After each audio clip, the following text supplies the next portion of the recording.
태풍 매미가 서울을 덮친 밤 도시는 거대한 암흑에 잠겼다. 전력망이 붕괴되고 세상의 모든 빛이 사라진 듯 했다.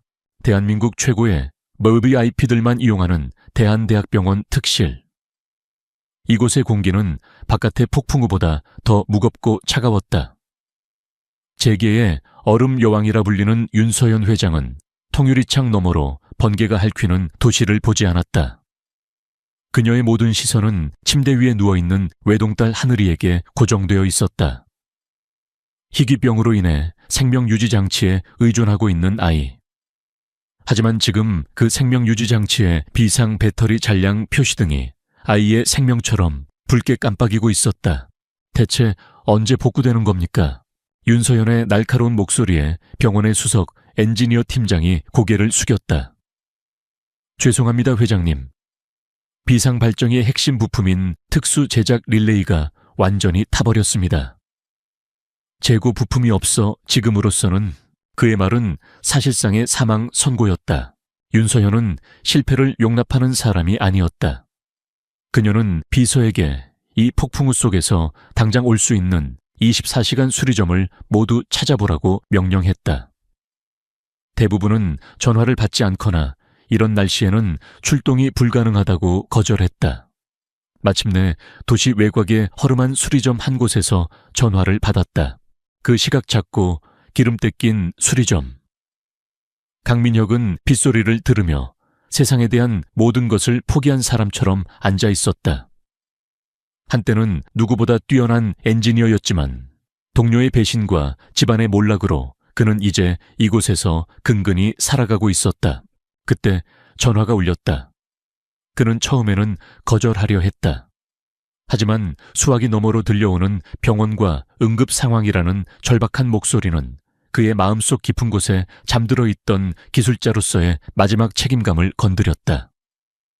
그는 마지못해 낡은 공구 가방을 챙겨 들었다. 병원에 도착했을 때 민혁은 흠뻑 젖은 작업복 차림으로 이 화려한 공간과 전혀 어울리지 않는 이방인이었다. 병원의 엔지니어 팀장은 뒷골목 수리점에서 온 그의 초라한 행색을 보고 노골적으로 비웃었다. 우리가 못하는 걸 저런 동네 수리공이 뭘 할 수 있겠어. 그들은 그를 어둡고 시끄러운 지하 발전기실로 데려갔다.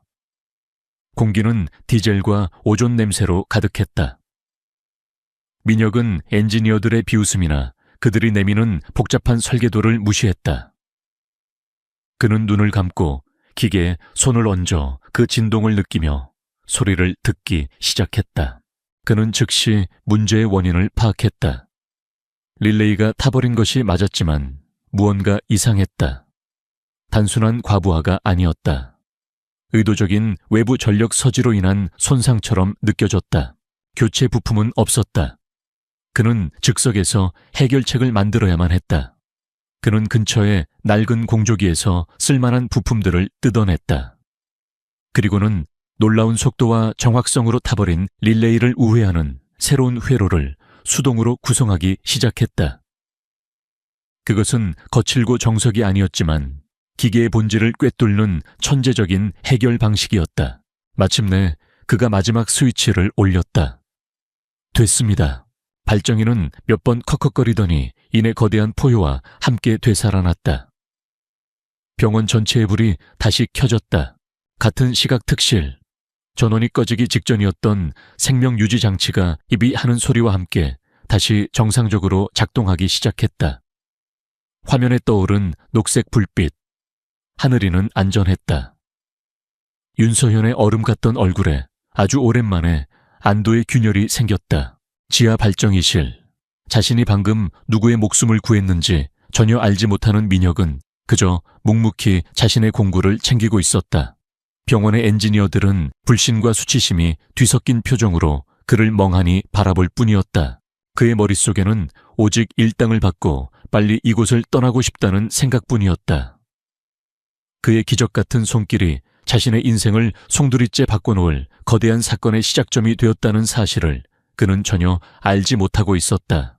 폭풍우가 지나간 다음 날 아침 강민혁은 자신의 허름한 수리점에서 어젯밤의 일을 그저 또 하나의 이상한 출장 수리쯤으로 여기고 있었다. 그때 윤서현 회장의 비서로부터 전화가 걸려왔다. 그는 수리비를 받기 위해 어젯밤과는 비교도 안 될 만큼 밝고 화려한 병원 최상층의 회장실로 호출되었다. 회장실은 그녀의 별명처럼 차갑고 거대하며 위압적이었다. 어젯밤의 절박함은 온데간데 없이 얼음 여왕의 가면을 쓴 윤서현 회장이 그를 맞았다. 그녀는 딸의 목숨을 구해준 것에 대해 공식적으로 감사를 표했다. 그리고는 그의 앞에 백지 수표를 내밀었다. 원하는 금액을 적으시오. 당신이 내 딸의 목숨을 구했소. 그것은 그의 인생을 통째로 바꾸고도 남을 만큼의 제안이었다. 하지만 강민혁은 세상에 대한 냉소와 자신만의 자존심으로 가득 찬 남자였다. 그는 백지 수표를 밀어내고 대신 자신의 주머니에서 직접 손으로 쓴 평범한 긴급 출장 수리비 청구서를 내밀었다. 저는 제 몫만 받습니다. 제 일에 대한 정당한 대가 그 이상은 필요 없습니다. 그의 행동에 윤서현은 난생 처음으로 당황이라는 감정을 느꼈다. 그녀는 돈과 권력 앞에서 아첨하는 인간들만 봐왔다. 이 남자는 달랐다. 그녀는 그에게서 뛰어난 기술자뿐만이 아니라 원칙을 가진 한 남자를 보았다.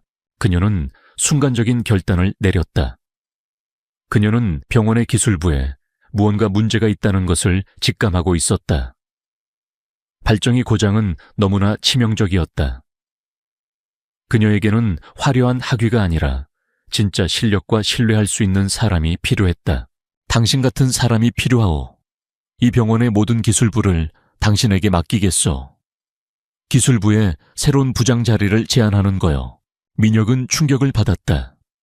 그는 자신이 경멸하는 이 위선적인 기업 세계와 엮이고 싶지 않았다. 저는 그런 자리에 어울리는 사람이 아닙니다. 그가 거절하려던 바로 그때 병원장인 박태준 이사가 회장실로 들어왔다. 그는 가식적인 미소를 띤 야심으로 가득 찬 남자였다. 그는 윤 회장의 딸이 회복된 것을 축하하기 위해 온 참이었다. 그는 두 사람의 대화를 듣고 속으로 민혁을 비웃었다. 그는 부드럽게 윤 회장을 말리며 제대로 된 경영 학위를 가진 사람을 뽑아야 한다고 제안했다. 그의 눈에는 민혁이 이 자리에 어울리지 않는 하층 계급의 기술자로 보일 뿐이었다. 박태준의 그 거만한 태도가 오히려 민혁의 마음을 움직였다. 그는 자신이 증오하는 종류의 오만함을 보았고 이 번지르르한 경영자의 코를 납작하게 해주고 싶다는 충동을 느꼈다.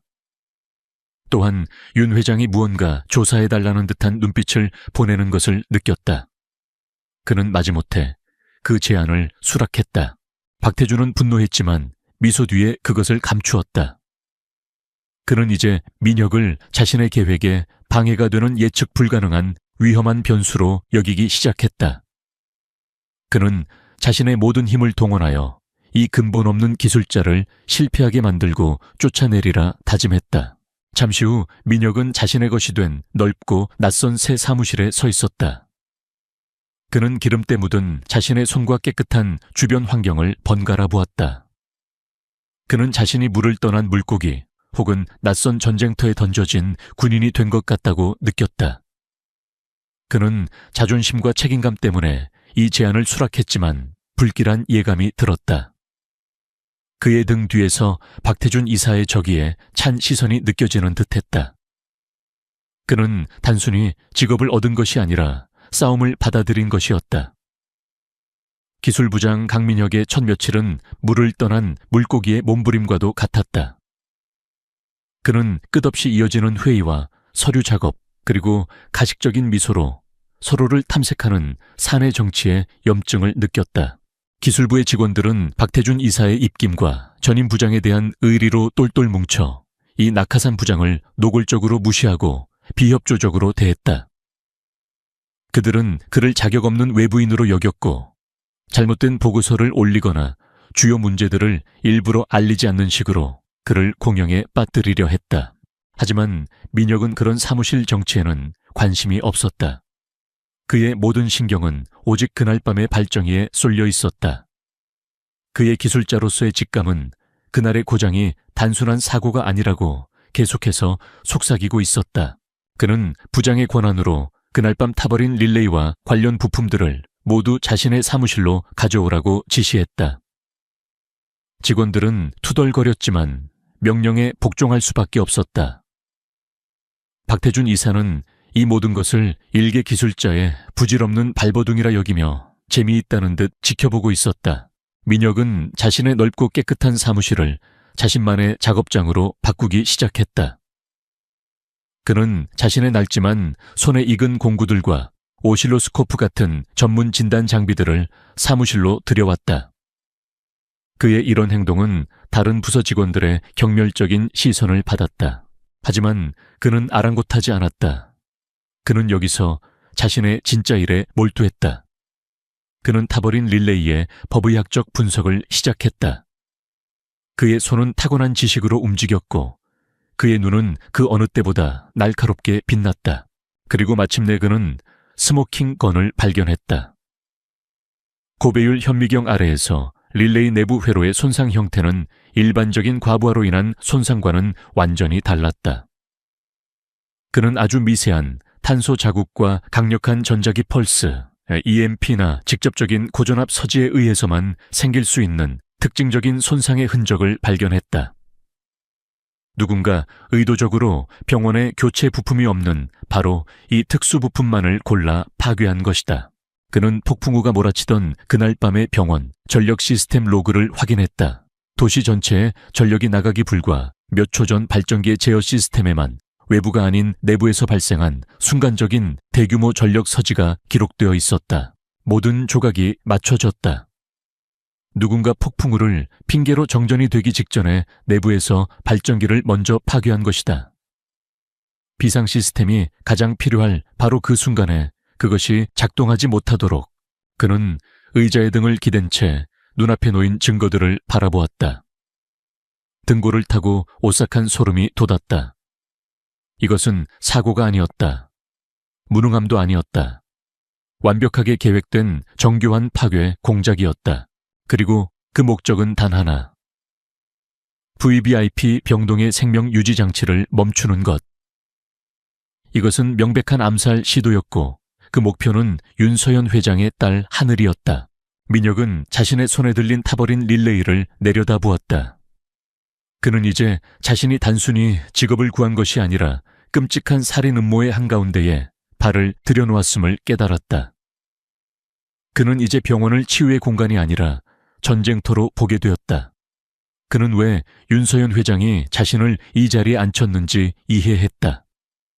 그녀 역시 무언가 의심하고 있었고 진실을 찾아낼 진짜 실력을 가진 외부인이 필요했던 것이다. 그는 윤서연 회장실로 연결된 내부 전용 수화기를 들었다. 그는 자신의 발견을 보고해야만 했다. 게임의 판도가 바뀌었다. 그의 역할은 이제 단순한 기술자나 관리자가 아니었다. 그는 이제 수사관이 되었다. 강민혁의 보고를 받은 윤서연 회장의 얼굴은 얼음장처럼 차갑게 굳어졌다. 그녀의 의심이 사실로 확인된 것이다. 그녀는 이제 강민혁을 전적으로 신뢰하게 되었고 그에게 비밀리에 전적인 지원을 약속했다. 박태준을 잡을 증거를 찾아오시오. 필요한 건 뭐든 지원하겠소. 이건 이제 내 딸의 문제가 아니라 이 병원 전체의 문제입니다. 두 사람의 비밀 동맹은 그렇게 굳건해졌다. 그는 그녀의 수사관이자 그녀의 무기가 되었다. 한편 박태준 이사는 압박감을 느끼고 있었다. 새로운 기술부장은 쫓겨나기는커녕 오히려 더 깊숙이 파고들고 있었다. 그는 강민혁이 더 많은 것을 찾아내기 전에 그를 제거해야만 한다고 결심했다. 병원이라는 복잡한 공간 속에서 사고로 위장할 수 있는 방법은 많았다. 첫 번째 사고는 병원의 거대한 보일러실에서 계획되었다. 박태준은 유지보수 일정을 파악한 후 자신의 신복인 설비팀 직원을 시켜 고압 증기 파이프의 밸브에 미세한 흠집을 내도록 지시했다. 그리고는 사소한 압력 문제를 점검해야 한다며 민혁을 보일러실로 유인했다. 흠집이 난 밸브는 압력이 최고조에 달했을 때 터지면서 밀폐된 공간을 뜨거운 증기로 가득 채울 터였다. 하지만 민혁의 기계적 감각이 그의 목숨을 구했다. 보일러실에 들어서는 순간 그는 파이프에서 들려오는 거의 들리지 않을 정도의 날카로운 고주파음 금속이 스트레스를 받아내는 비명을 들었다.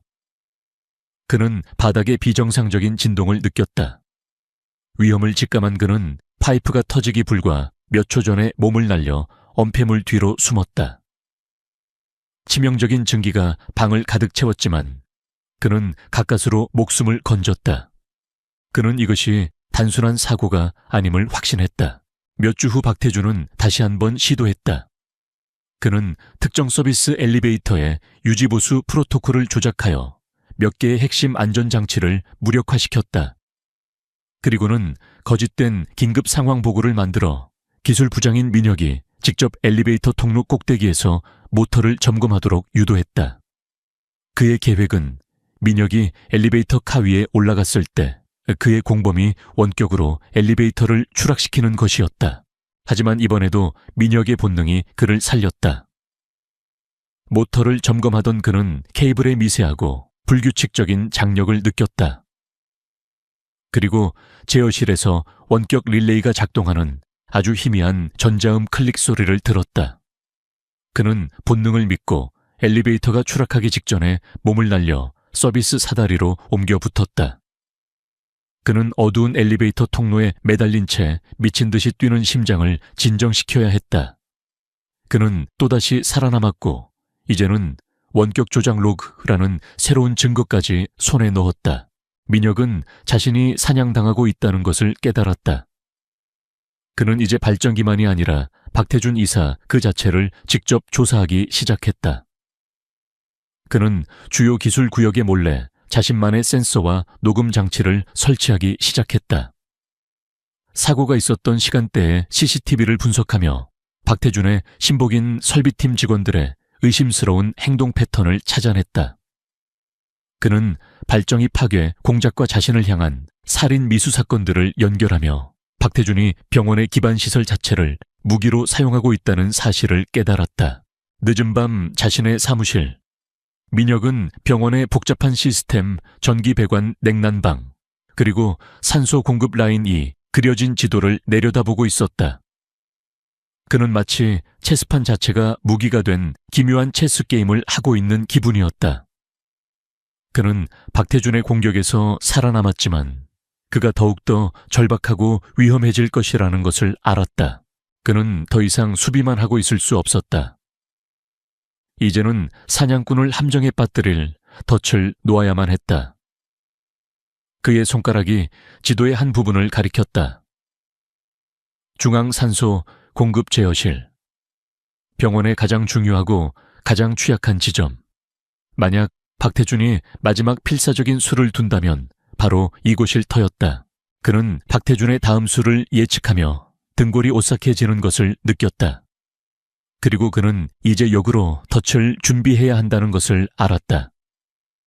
강민혁이 자신의 목을 조여오고 있다는 것을 깨달은 박태준 이사는 마침내 마지막 카드를 꺼내들었다. 그는 더 이상 강민혁 한 사람만을 노리지 않았다. 그는 이 모든 문제를 한 번에 해결하고 모든 증거를 파괴하며 자신의 앞길을 막는 모든 것을 쓸어버릴 거대하고 끔찍한 계획을 실행하기로 결심했다. 그의 목표는 병원 지하 가장 깊숙한 곳에 위치한 중앙산소 공급 제어실이었다. 그는 그곳에 원격으로 작동하는 정교한 발화 장치를 몰래 설치했다. 그의 계획은 순도 높은 산소가 가득한 그곳에서 화재를 일으켜 병원 전체를 마비시킬 거대한 폭발을 만드는 것이었다. 이 재앙은 치명적인 시스템 오류로 위장될 것이고 그 책임은 자연스럽게 새로운 기술부장인 강민혁에게 돌아갈 터였다. 그리고 그는 이 비극을 수습하는 영웅을 연기하며 마침내 이 병원의 주인이 될 계획이었다. 그는 병원 이사회를 소집하여 자신에게 완벽한 알리바이를 만들어두고 발화 장치의 타이머를 세팅했다. 하지만 그가 예측하지 못한 것이 있었다. 강민혁은 이미 그의 수를 읽고 있었다. 산소 공급 제어실을 비밀리에 감시하고 있던 민혁의 센서가 원격 폭발 장치의 전자신호를 감지해낸 것이다. 그는 또한 바로 그 제어실의 화재 진압 시스템이 박태준의 사무실 컴퓨터를 통해 수동으로 비활성화되었다는 로그 기록을 확인했다. 그는 끔찍한 진실을 깨달았다. 그는 시간을 확인했다. 이사회가 시작되고 있었다. 그에게는 시간이 거의 없었다. 민혁은 중앙 엘리베이터를 이용할 수 없었다. 그는 병원의 미로 같은 서비스 통로와 환기구, 그리고 오직 기술부장인 자신만이 아는 비밀 통로를 통해 지하를 향해 달리기 시작했다. 그것은 좁고 어두운 공간 속에서 벌어지는 시간과의 처절한 사투였다. 그는 마침내 산소 공급 제어실에 도착했다. 그리고 그곳에는 이사회를 잠시 빠져나와 자신의 계획을 마지막으로 점검하러 온 박태준이 있었다. 그의 손에는 원격 기폭 장치가 들려 있었다. 두 남자는 마주 섰다. 박태준은 여유로운 미소를 지으며 민혁을 조롱했다. 네가 뭘 할 수 있는데 이 버튼 하나면 모든 게 끝나. 넌 병원을 위험에 빠뜨린 무능한 기술부장이 되는 거고 난 이 비극을 수습하는 영웅이 되겠지. 하지만 민혁은 당황하지 않았다. 그는 발정이 사보타주부터 자신을 향한 살인 미수까지 그가 모든 것을 알고 있음을 밝혔다. 그리고 자신의 방역을 공개했다. 내가 이럴 줄 알고 이 방으로 들어오는 메인 산소 공급 밸브를 이미 원격으로 차단해뒀습니다. 지금 폭발이 일어나도 그 위력은 미미할 겁니다. 그리고 이 방의 모든 문은 봉쇄되었고 윤서현 회장님께 모든 사실을 보고했습니다. 박태준의 얼굴이 분노와 불신으로 하얗게 질렸다. 그의 완벽한 계획이 물거품이 된 것이다. 그는 절망적인 분노에 휩싸여 민혁에게 달려들었다. 수동으로 메인 밸브를 열어 어떻게든 폭발을 일으키기 위해서였다. 제어 패널을 사이에 두고 두 사람의 격렬한 몸싸움이 벌어졌다. 그 순간 박태준이 기폭 장치의 버튼을 눌러버렸다. 발화 장치가 작동하며 10초를 알리는 카운트다운 경고음이 울리기 시작했다.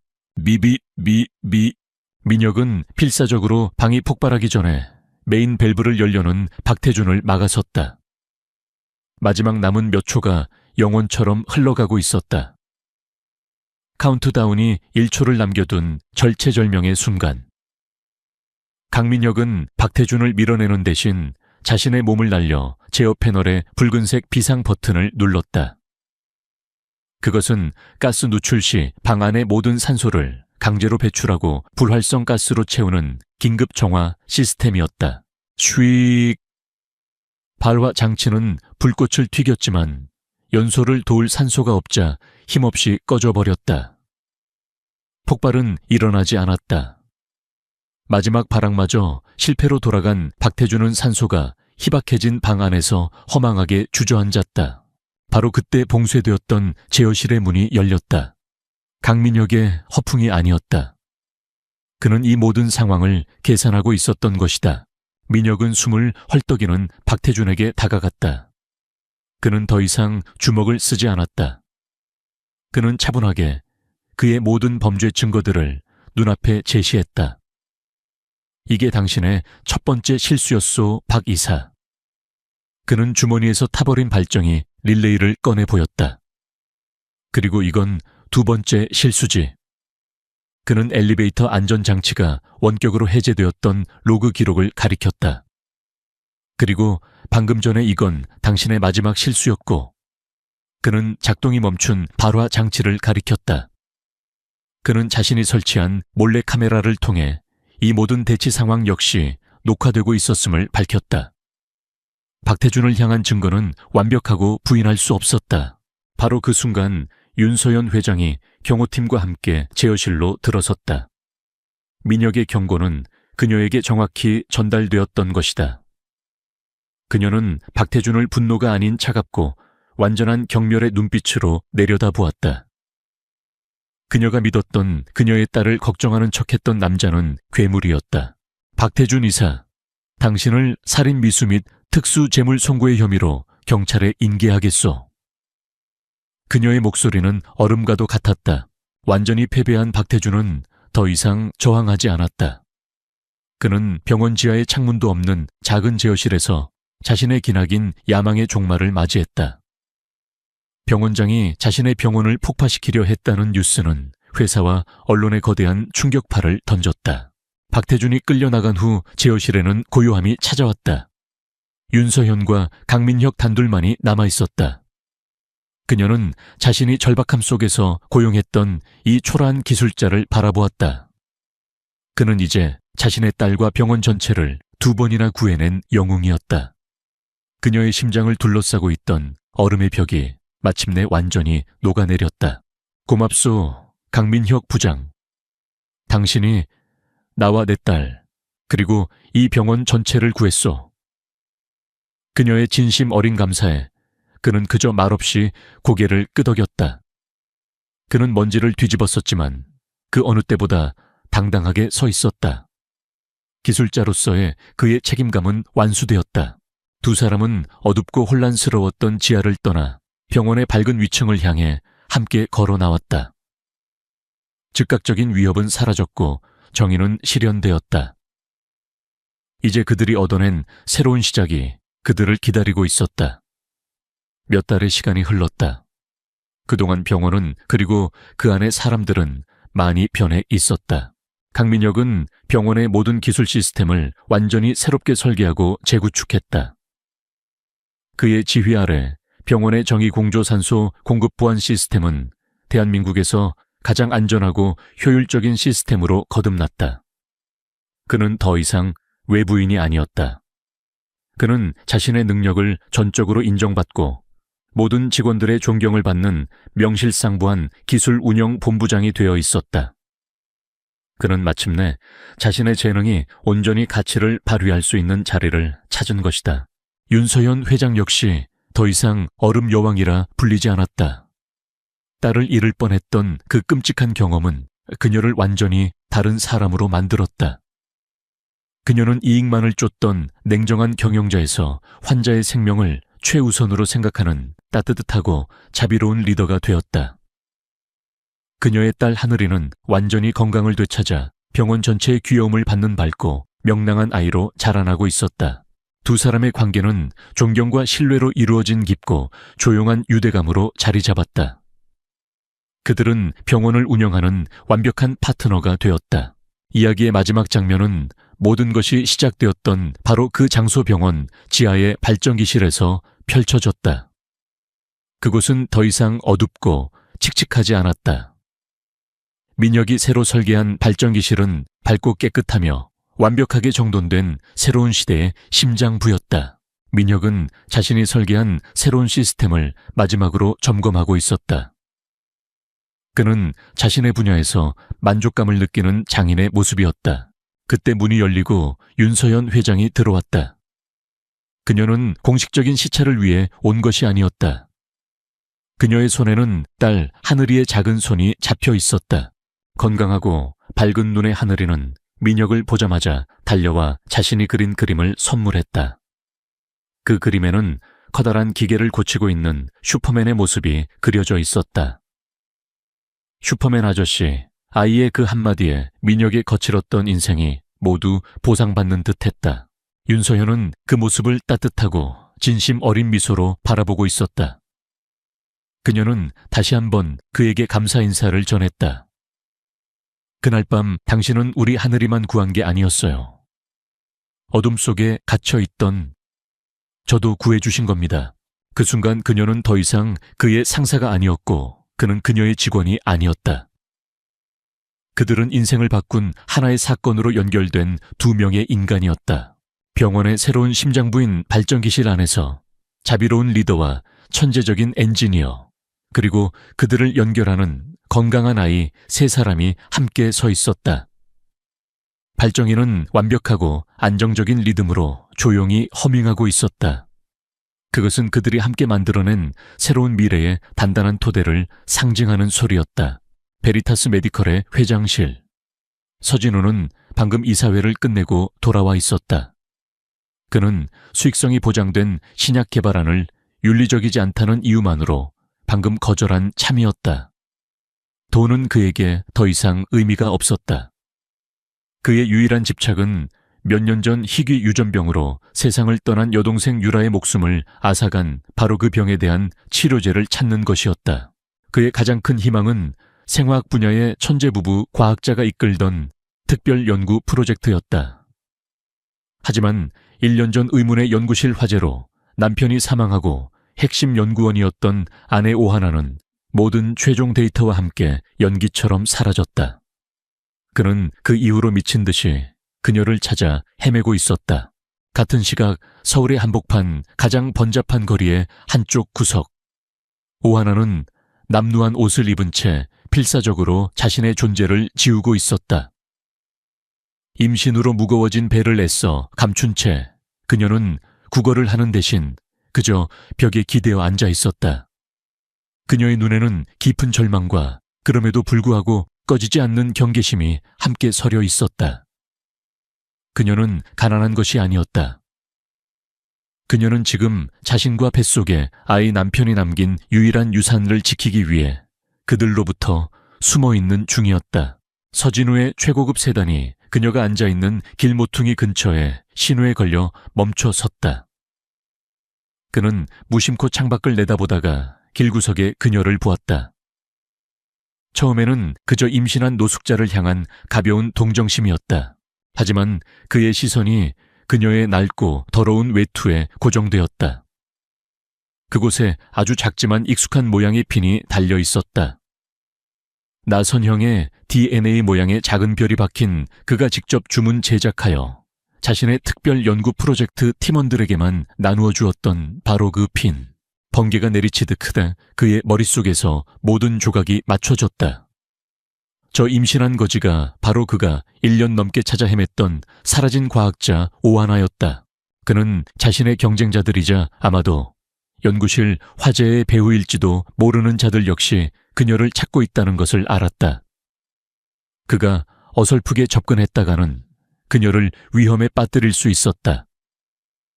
그는 즉각적이고 충격적이며 그녀를 누구도 함부로 건드릴 수 없게 만들 단호한 행동을 해야만 했다. 차문이 열렸다. 그는 충격에 빠진 운전기사를 무시하고 채서 내려 그녀에게로 똑바로 걸어갔다. 하나는 자신에게 다가오는 잘 차려입은 남자를 보고 자신을 쫓아내려는 사람이라 생각해 몸을 움츠렸다. 길을 가던 사람들의 시선이 이 기묘한 광경 최고급 정장을 입은 남자와 임신한 거지에 쏠리기 시작했다. 서진우는 그녀의 바로 앞에서 더러운 보도블록 위에 망설임 없이 한쪽 무릎을 꿇었다. 그의 손에는 반지가 없었다. 그는 그녀의 눈을 똑바로 바라보며 주위의 모든 사람들이 들을 수 있는 크고 명료한 목소리로 말했다. 나와 결혼해 주시오. 거리는 순간 완전한 침묵에 휩싸였다. 그리고 그 침묵은 이내 사람들의 경악과 황금이 휴대폰을 꺼내 이 비현실적인 장면을 녹화하는 소리로 깨졌다. 하나는 충격과 혼란 속에서 텅 빈 눈으로 그를 바라보았다. 그녀는 그를 알아보았다. 자신의 프로젝트에 자금을 댔던 베리타스 메디컬의 유명한 회장 서진우. 그가 자신을 알아봤다는 것을 그녀는 즉시 깨달았다. 하지만 청은 여기서 지금 도무지 이해할 수 없었다. 그는 강렬하고 절박한 눈빛으로 그녀를 바라보고 있었다. 그 눈빛은 마치 이렇게 말하는 듯했다. 일단 내 연극에 맞춰줘요. 당신의 목숨이 걸린 일이니. 수많은 행인들과 그들을 둘러싼 휴대폰 카메라의 링 안에서 한 명의 백만장자가 임신한 거지 앞에 무릎을 꿇고 있었다. 거대한 미디어 폭풍이 막 시작되려 하고 있었다. 두 사람의 인생을 영원히 바꿔놓을 이 설명 불가능하고 미친 행위와 함께 일장의 막이 내리고 있었다. 서진우의 차가 기자들과 구경꾼들의 혼란을 뚫고 미친 듯이 질주하는 동안 오하나는 충격 속에서 여전히 정신을 차리지 못하고 있었다. 그녀는 본능적으로 자신의 배를 감싸 안은 채 경계심과 적대감 가득한 눈으로 옆에 앉은 남자를 쏘아보았다. 도대체 무슨 짓이에요? 왜 나한테? 서진우는 앞만 본 채 침착하지만 단호한 목소리로 말했다. 오하나 박사님, 당신을 찾고 있었습니다. 자세한 이야기는 안전한 곳에서 하도록 하죠. 오하나 박사. 그녀의 진짜 이름과 직함. 그가 자신을 완벽하게 알고 있다는 사실에 그녀는 더 이상 저항할 수 없었다. 차는 높은 담과 최첨단 보안 시스템으로 둘러싸인 거대한 요새 같은 저택에 도착했다. 그녀는 남루한 옷차림 그대로 가죽과 대리석으로 꾸며진 비현실적인 공간 안으로 들어섰다. 하인들은 그녀에게 깨끗한 옷과 따뜻한 음식을 내왔지만 그녀는 이 모든 것을 금으로 만든 새장처럼 느꼈다. 그녀는 그 누구도 특히 이 남자를 믿을 수 없었다. 안전이 확보된 서재에서 서진우는 마침내 자신의 이야기를 털어놓았다. 그는 자신의 여동생 유라의 사진을 보여주며 그녀를 죽음으로 몰고 간 희귀 유전병에 대해 이야기했다. 그의 목소리에는 깊은 고통과 집착이 서려 있었다. 오 박사님의 연구 프로젝트는 유일한 희망이었습니다. 유라의 마지막 소원이기도 했고요. 저는 연구실 화재 사건 이후 당신을 계속 찾아다녔습니다. 당신의 데이터가 수많은 사람들의 목숨을 구할 열쇠라고 믿었으니까요. 그는 길거리에서의 갑작스러운 청혼이 어쩔 수 없는 최후의 수단이었다고 설명했다. 김도윤 박사와 옴니젠이 당신을 찾고 있다는 걸 알고 있었소. 내가 당신을 공개적으로 내 사람으로 만들지 않았다면 당신은 오늘 밤 살아남지 못했을지도 모르오. 그가 경쟁사의 이름과 자신의 옛 동료이자 남편의 원수인 김도윤의 이름을 언급하자 하나의 심장이 차갑게 내려앉았다. 그녀는 그의 말을 들었지만 마음의 문을 열지 않았다. 남편은 살해당했고 그녀의 인생은 파괴되었다. 그녀는 더 이상 아무도 믿을 수 없었다. 내 영혼은 남편의 목숫과 맞바꾼 거예요. 그 가치를 모르는 사람에게 아무에게나 넘겨줄 수 없어요. 그녀는 그의 동기가 단지 돈을 위한 기술인지 의심했다. 그녀는 일단 이곳에 머무르겠지만 그를 계속해서 경계할 것이라는 뜻을 분명히 했다. 한편 그 시각 거대 제약회사 옴니젠의 차갑고 현대적인 회장실. 김도윤 박사는 거대한 스크린에 떠있는 세기의 길거리 청혼 뉴스를 보며 분노를 억누르고 있었다. 그는 오하나가 죽었거나 영원히 사라졌다고 생각했다. 그런데 그녀가 자신의 가장 큰 자금줄이자 경쟁자인 서진우의 보호 아래 세상에서 가장 화려한 방식으로 재등장한 것이다. 그는 오하나가 입을 열거나 그녀의 연구를 재현해내는 순간 자신이 도둑질과 살인으로 쌓아 올린 이 모든 제국이 무너져 내릴 것이라는 사실을 알았다. 그는 자신의 무자비한 보안실장에게 전화를 걸었다. 그의 명령은 섬뜩할 정도로 정확했다. 오하나는 반드시 죽어야 한다. 하지만 서진우 회장의 약혼녀가 됐으니 사고처럼 보여야겠지. 흔적 없이 완벽하게 처리해. 다시 서진우의 저택. 하나는 호화로운 방 창가에 서서 도시의 불빛을 내려다보고 있었다. 1년 만에 처음으로 안전을 느꼈지만 동시에 그 어느 때보다 더 갇혀 있다는 기분이 들었다.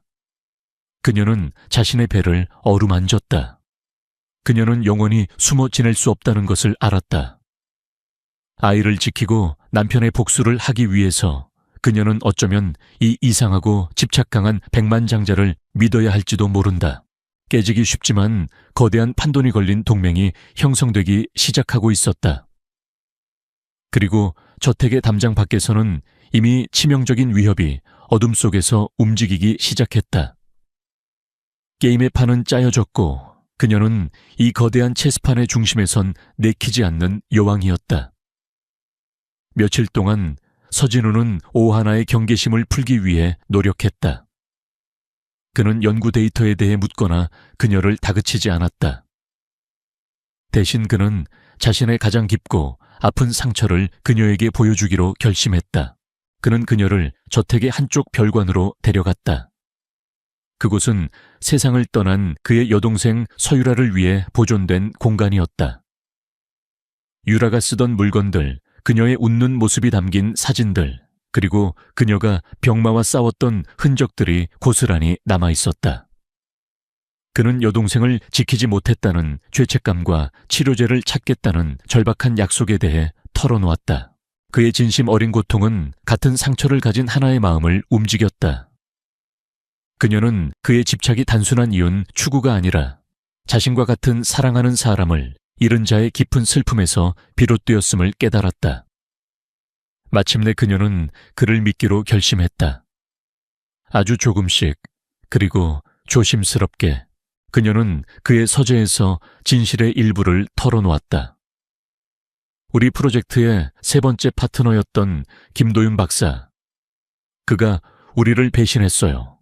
그녀는 김도윤이 어떻게 자신들의 마지막 실험을 방해하고 연구 결과물을 훔쳤으며 산업 스파이라는 누명을 씌워 연구실 화재를 일으켰는지에 대해 설명했다. 하지만 그녀는 남편이 그 화재 속에서 사고로 죽은 것이 아니라 살해당했다는 가장 핵심적인 사실은 아직 숨겼다. 그 누구도 믿을 수 없었던 그녀에게 그것은 아직 꺼내기 너무나 무거운 진실이었다. 그녀의 이야기를 들은 서진우의 눈빛은 차갑게 굳어졌다. 치료제를 찾기 위한 그의 여정은 이제 정의를 구현하기 위한 여정이 되기도 했다. 그는 자신의 약속을 즉시 이행했다. 그는 저택의 지하 벙커를 세계 최고 수준의 생화학 연구실로 개조하라고 지시했다. 비밀리에 고용된 기술자 팀이 밤낮으로 일했고 최첨단 장비들이 야음을 틈타 저택으로 옮겨졌다. 일주일 만에 잊혀졌던 지하 공간은 그녀가 잃어버렸던 연구실보다 훨씬 더 뛰어난 그녀만을 위한 비밀 실험실로 재탄생했다. 마침내 오하나는 자신의 새로운 연구실에 들어섰다.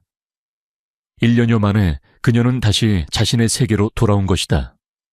그녀는 감격에 휩싸여 새로운 장비들을 어루만졌다. 그녀는 자신의 인생이 걸린 작업을 다시 시작했다. 그녀는 먼저 자신의 머릿속에 완벽하게 저장되어 있던 복잡한 유전자 서열과 단백질 구조 공식들을 써내려가기 시작했다. 그녀의 천재성이 다시 한번 빛을 발하는 순간이었다. 그리고 그녀는 화재 현장에서 목숨을 걸고 빼돌렸던 손상된 작은 하드 드라이브를 꺼내 들었다. 그녀는 그 안에 조각나 있는 데이터들을 복구하며 남편과 자신의 잃어버린 연구의 퍼즐을 맞춰나가기 시작했다. 서진우는 종종 연구실의 관찰창을 통해 일에 몰두한 그녀의 모습을 조용히 지켜보았다. 그는 그녀의 열정과 천재성에 감탄했고 많은 대화 없이도 두 사람 사이에는 공동의 목표를 향한 깊은 유대감이 형성되고 있었다. 몇 주간의 밤샘 작업 끝에 마침내 그녀는 첫 번째 돌파구를 마련했다. 그녀는 유전자 시퀀싱 기술의 핵심 알고리즘을 완벽하게 복원해내는데 성공했다. 그것은 치료제 개발을 향한 거대한 첫걸음이었다. 그녀는 모니터에 떠오른 복잡한 코드와 분자구조 다이어그램을 서진우에게 보여주었다. 이게 시작이에요. 그녀의 눈에 오랫동안 잃어버렸던 자신감의 불꽃이 다시 타올랐다. 그것은 희망과 진보의 순간이었다. 오하나는 안전한 항구를 찾았고 서진우는 잃어버렸던 열쇠를 되찾았다. 하지만 그들이 비밀 연구실에서 작은 승리를 자축하는 바로 그 순간 김도윤 박사 역시 자신의 스파이로부터 보고를 받고 있었다. 서진우 회장의 저택으로 비정상적인 양의 최첨단 실험 장비가 반입됨. 김도윤의 얼굴이 분노와 이해로 어둡게 변했다. 그는 무슨 일이 벌어지고 있는지 즉시 깨달았다. 그 거지는 단순한 약혼녀가 아니었다. 그녀가 자신의 무기를 다시 만들고 있는 것이다. 그는 그녀가 그것을 완성하기 전에 더욱 강력하고 직접적인 공격을 감행해야 한다는 것을 깨달았다. 두 사람의 짧은 평화는 이제 곧 산산조각이 날 터였다. 김도윤 박사는 오하나가 성공하게 둘 수 없었다. 그는 서진우의 철옹성 같은 저택에 쉽게 접근할 수 없다는 것을 깨닫고 먼저 외부에서부터 그녀를 무너뜨리는 공격을 시작했다. 그는 돈으로 매수한 타블로이드 기자들에게 교묘하게 왜곡된 정보들을 흘렸다. 충격 서진우 회장의 신데렐라 과거 정신병력 있는 사기꾼. 희대의 길거리 청혼 알고 보니 슬픔에 잠긴 재벌을 등친 계획적 접근. 과 같은 자극적인 기사들이 인터넷을 도배하기 시작했다. 그들은 그녀가 과거 산업 스파이 혐의로 쫓겨났다는 사실을 부풀리고 그녀의 임신의 진위까지 의심하며 그녀를 비정상적인 정신 상태의 교활한 사기꾼으로 몰아갔다. 이 미디어 공격은 베리타스 메디컬을 뒤흔들었다. 이 사진들은 회사의 명성에 흠집이 가는 것을 두려워하며 서진우에게 그 여자를 정리하라고 압박했다. 하지만 서진우는 맹렬하게 그녀를 방어했다. 이것은 그저 소음일 뿐이오. 저들이 두려워하고 있다는 증거지. 우리는 진실이라는 무기를 가지고 있어. 그는 언론의 공격에 흔들리는 하나를 동정이 아닌 차가운 결의로 다독였다. 그의 굳건한 태도는 오히려 두 사람의 동맹을 더욱 강하게 만들었다. 외부에서의 심리전이 계속되는 동안 김도윤의 진짜 공격이 시작되었다. 그는 단순한 폭력배가 아닌 침투 전문 요원들을 고용하여 서진우의 저택에 잠입시켰다. 그들의 목표는 단 하나, 오하나의 제거였다.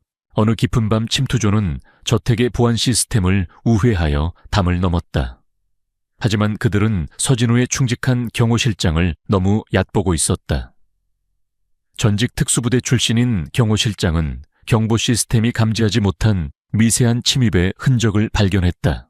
저택의 넓은 정원에서 보이지 않는 고양이와 쥐의 게임이 시작되었다. 침투 요원 중 한 명이 마침내 지하 연구실로 통하는 환기구 근처까지 접근했다. 하지만 그가 환기구 덮개를 열려는 순간 어둠 속에서 서진우의 경호팀이 나타나 그의 앞을 막아섰다. 소음기가 달린 총격음과 짧고 격렬한 격투가 순식간에 벌어졌다. 소라는 하나이가 있는 연구실까지는 들리지 않게 신속하고 조용하게 제압되었다. 서진우는 침입 시도가 있었다는 보고를 받았다. 그는 김도윤이 상상 이상으로 위험하고 절박한 상대라는 것을 깨달았다. 자신의 요새였던 저택마저 침범당한 것이다. 그는 지하 연구실로 내려갔다. 그는 임신한 그녀를 자극하지 않기 위해 방금 전의 총격전에 대해서는 말하지 않았다. 하지만 그의 목소리는 그 어느 때보다 무겁고 단호했다. 오 박사, 더 이상 숨어서 방어만 할 수는 없게 되었어. 우리가 공격해야만 하오. 그가 우리를 완전히 파멸시키기 전에 연구를 끝내야만 합니다. 추상적이었던 과학 연구는 이제 생존을 위한 전쟁 무기가 되었다. 하나의 어깨에 자신과 뱃속의 아이, 그리고 자신을 지키기 위해 모든 것을 건한 남자의 목숨까지 걸리게 된 것이다. 그녀의 눈에서 두려움이 사라졌다. 그 자리에는 차갑고 강철 같은 결의가 들어찼다. 그녀는 서진우를 바라보며 말했다. 시간을 조금만 더 벌어주세요. 거의 다 왔어요. 다음 장에서 벌어질 마지막 결전을 향한 무대가 마련되고 있었다. 비밀 연구실 아노하나는 마지막 사투를 벌이고 있었다. 그녀는 단순히 잃어버린 기술을 재현하는 것을 넘어 서진우의 여동생을 죽음으로 몰고 갔던 바로 그 유전병에 대한 완벽한 표적 치료제를 완성하기 직전이었다.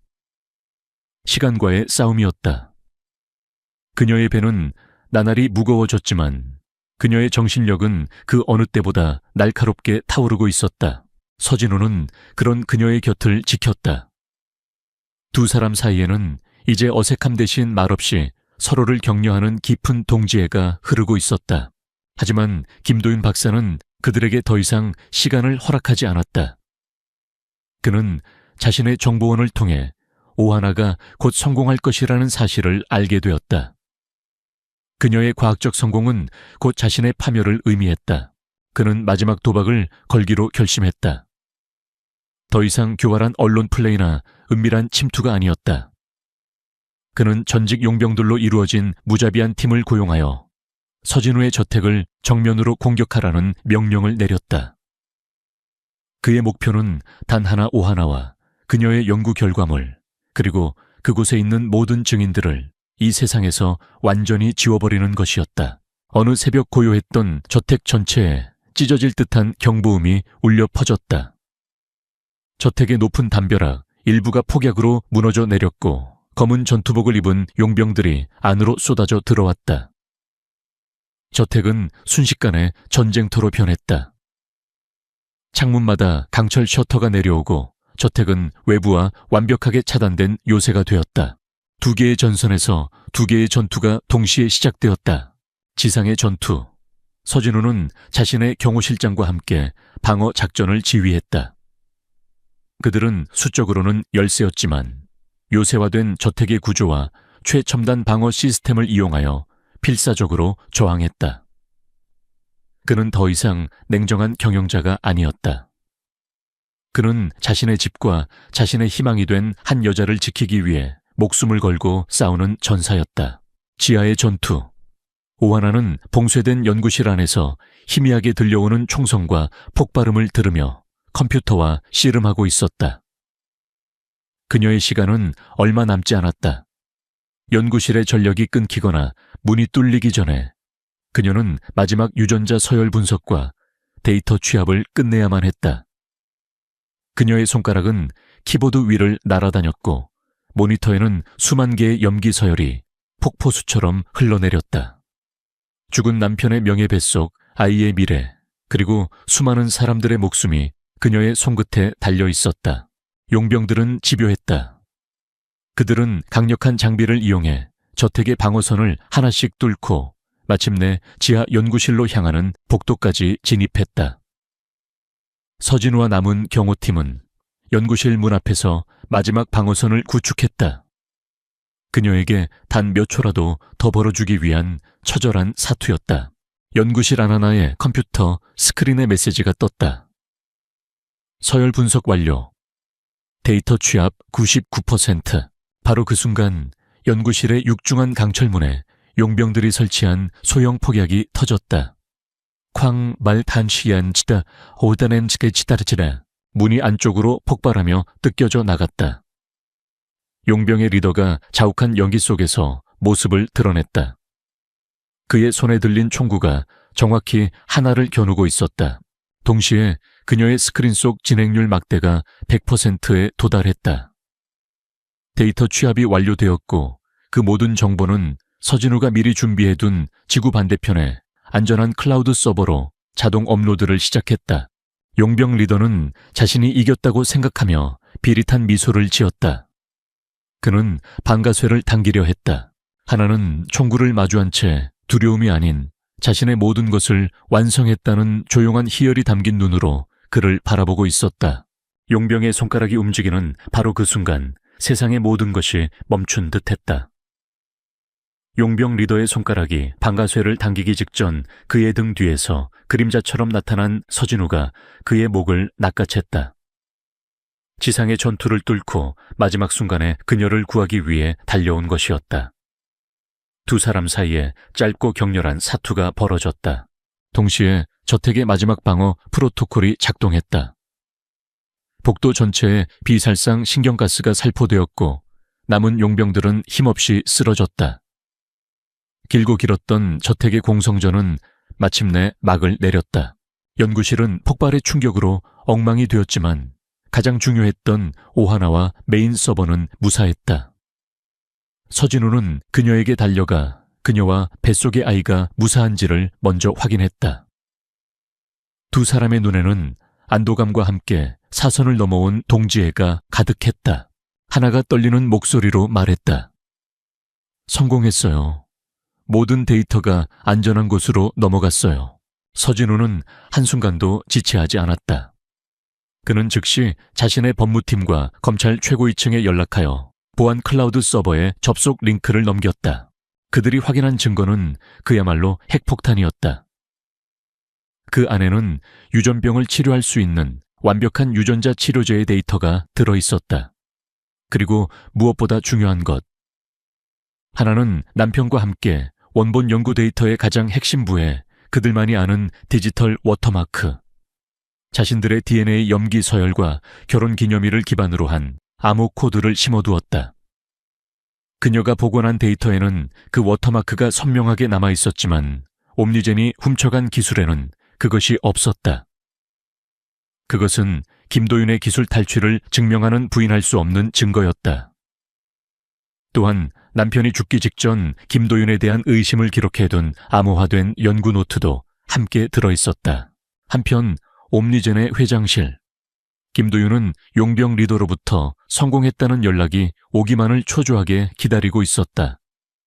하지만 그의 사무실 문을 부수고 들이닥친 것은 그의 부하가 아니라 검찰의 특수 수사팀이었다. 김도윤 씨 살인, 교사산업, 기술 유출 및 불법 생동성 시험 등의 혐의로 긴급 체포합니다. 그는 그 자리에서 수갑을 찼다. 그의 완벽했던 계획은 최악의 방식으로 실패하고 역풍을 맞은 것이다. 대한민국 최고의 제약회사 CEO가 체포되는 모습은 전 국민에게 충격을 안겨주었다. 세상에는 모든 진실이 밝혀졌다.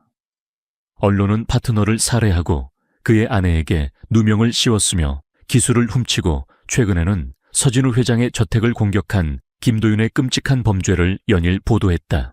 세상이 정신 나간 사기꾼이라 손가락질했던 오하나는 이제 모든 역경을 이겨내고 남편의 복수를 했으며 인류를 구할 기술을 지켜낸 영웅으로 재조명되었다. 그녀의 남편 역시 과학을 위해 순직한 의인으로 명예를 회복했다. 며칠 후 저택은 수리를 마치고 평화를 되찾았다. 서진우는 안정을 취하고 있는 하나의 병실을 찾았다. 그는 그녀에게 검찰이 모든 증거를 확보했으며 남편의 정의는 이제 완벽하게 구현될 것이라고 전해주었다. 하나는 그를 바라보며 마음 깊은 곳에서 우러나오는 감사의 인사를 전했다. 고맙습니다. 모든 것을요. 길고 길었던 전쟁은 끝났다. 과거의 유령들은 이제 법의 심판대 위에 서게 되었다. 이제 남은 것은 이 모든 상처를 치유하고 그들이 목숨을 걸고 지켜낸 미래를 향해 나아가는 것이었다. 몇 달 후 세상은 새로운 희망의 소식으로 가득 찼다.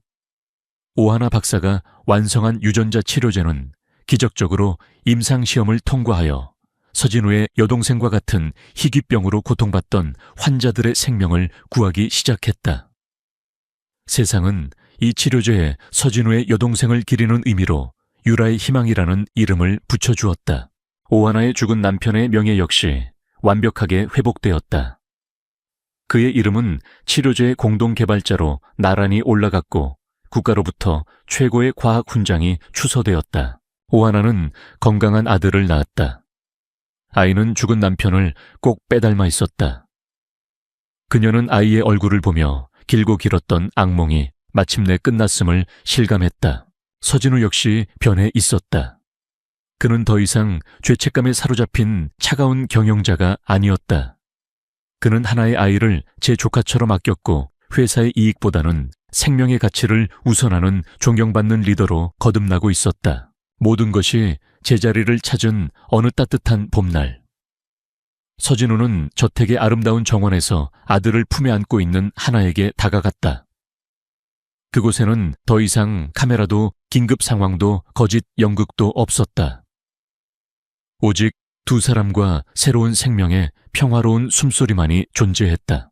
그는 그녀의 앞에 다시 한번 무릎을 꿇었다.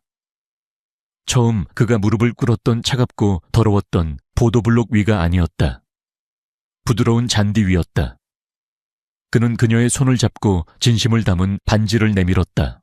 하나셋이 처음 길 위에서의 청혼은 당신을 지키기 위한 거짓말이었습니다. 하지만 지금 이 순간은 진심입니다. 나와 그리고 우리 아이와 진짜 가족이 되어주시겠습니까? 그는 그녀와 그리고 그녀의 아이까지 모두를 품에 안겠다는 약속을 하고 있었다. 하나의 눈에서 기쁨의 눈물이 흘러내렸다. 그녀는 말없이 고개를 끄덕였다. 세 사람은 함께 따스한 봄 햇살 아래 서 있었다. 피로 맺어진 가족은 아니었지만 함께 죽음의 문턱을 넘고 함께 정의를 위해 싸웠으며 함께 희망을 찾아낸 그 어떤 가족보다 더 끈끈한 유대로 묶여 있었다. 과거의 유령들은 이제 안식을 찾았다. 그리고 절망의 잿더미 위에서 새로운 희망과 사랑으로 만들어진 가족이 그들의 밝은 미래를 향해 첫걸음을 내딛고 있었다.